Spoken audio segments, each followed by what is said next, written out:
teman-teman semua, apa kabar? Semoga baik dan sehat selalu ya. Perkenalkan, namaku Tita. Dan hari ini aku akan mereview sedikit materi yang akan kita pelajari pada study group Ekonometrika Minggu 14 Maret 2021. Besok kita akan mempelajari materi tentang Simple and Multiple Linear Regression. Pertama-tama kita harus kenalan dulu nih teman-teman dengan jenis-jenis data pada ekonometrika. Jadi ada 4 model data.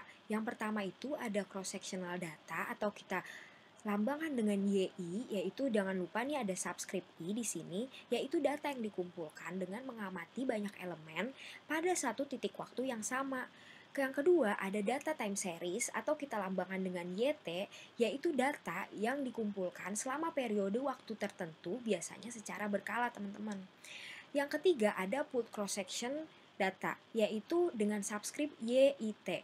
Kenapa kok sama dengan panel data YIT? Karena kedua ini merupakan gabungan dari data time series dan data cross-sectional. Bedanya adalah pooled cross-section data merupakan kumpulan data yang subjeknya atau unitnya itu berbeda, teman-teman. Sedangkan panel data subjeknya harus sama, begitu, seiring berjalannya waktu.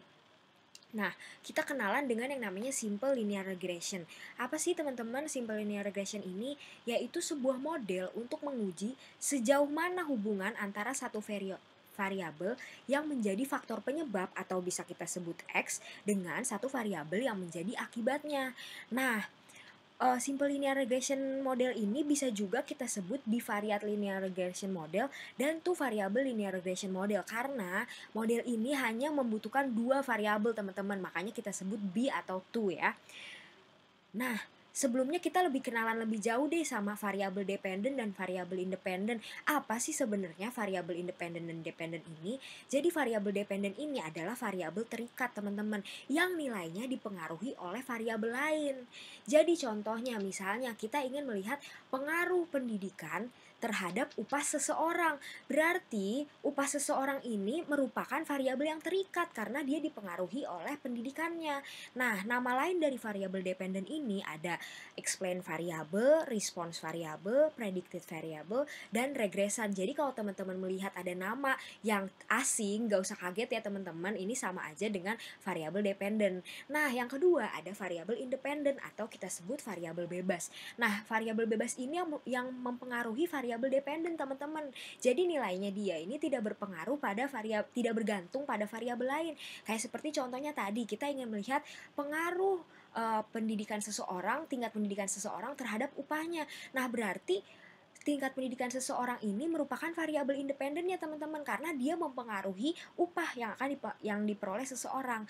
Dan ada nama-nama lain dari independent variable ini, yaitu explanatory variable, control variable, predictor variable, dan regresor. Nah, untuk membuat suatu model SLR atau Simple Linear Regression, kita harus memenuhi 5 asumsi Gauss-Markov, yaitu yang pertama ada linear in parameter, random sampling, sample variation in independent variable, zero conditional mean, dan homoscedasticity. Apa ini semua? Nanti kita akan pelajari ya besok lebih dalam di study group besok.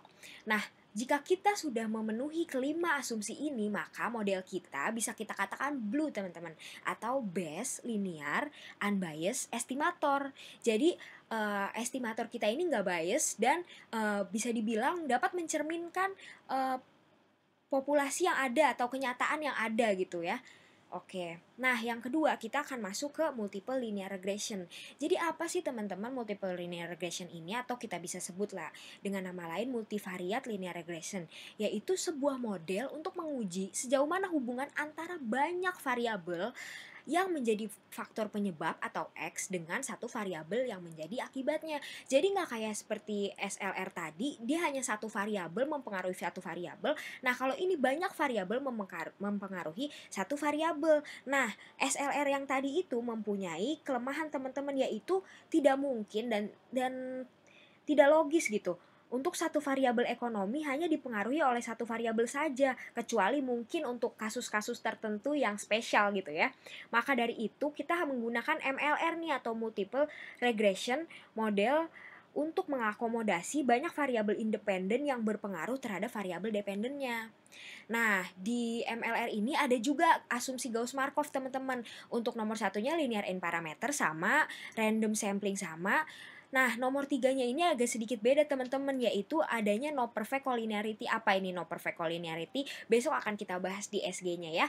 Nah, yang keempat zero conditional mean sama juga dengan SLR, dan yang kelima homoscedasticity. Nah, mungkin sekian review dari aku. Sebenarnya akan banyak banget yang kita pelajari besok. Ada bentuk umumnya dari SLR dan MLR, ada interpretasi dari masing-masing model yang kita buat, ada nanti juga ada misspesifikasi di mana kita akan melihat model yang misalnya salah atau tidak logis gitu.